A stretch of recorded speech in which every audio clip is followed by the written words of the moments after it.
বুধবার রাতে শহর জুড়ে বৃষ্টি হয়েছে। বৃহস্পতিবার সকাল থেকেই অপেক্ষাকৃত ঠান্ডা কলকাতা। তবে গঙ্গার পূর্ব পাড়ে দক্ষিণেশ্বরে অবশ্য তেমনভাবে ঠান্ডা গরম অনুভব করার কথা দর্শনার্থীরা ভাবতেই পারেননি। কারণ সকলের চোখ উৎসুক হয়েছিল বলিউডের প্রিয় নায়িকাকে দেখার জন্য।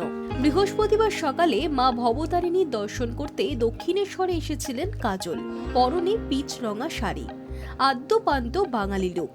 নতুন ছবির কাজে শহরে এসেছেন অভিনেত্রী, তাই মাকে পুজো দিয়ে নতুন যাত্রা শুরু করলেন তিনি। আচমকায় যদি প্রিয় নায়িকাকে চোখের সামনে দেখা যায়, তাকে একবার ছুঁয়ে দেখার চেষ্টা করবেন না তা কি হয়? কাজলকে দেখে অনুরাগীদের বাঁধভাঙা উচ্ছ্বাস সামলানো কঠিন হয়ে পড়েছিল দেহরক্ষীদের পক্ষে। তার নতুন ছবি মা, সেই জন্যই শহরে আসা নায়িকার। মা ভবতারিণীর কাছে কি প্রার্থনা করলেন অভিনেত্রী? সাংবাদিকদের কাজল জানিয়েছেন, মন্দিরে এসে মনে হচ্ছে নিজের মায়ের কাছে এসেছি। মায়ের কাছে প্রার্থনা করলাম, আশীর্বাদ নিলাম। আমার আগামী ছবি মা স্পিরিচুয়াল হরর। ছবিতে ভীষণ শক্তিশালী একটি চরিত্রে অভিনয় করেছি। আশা করি সকলের ভালো লাগবে। कोलकाता आके बहुत बहुत अच्छा लग रहा है मुझे। मैं हमेशा जब भी आती हूँ, मैं माँ में बहुत विश्वास है। मुझे ऐसा लगता है कि मैं अपने मायके आई हूँ, अपने माँ के घर आई हूँ।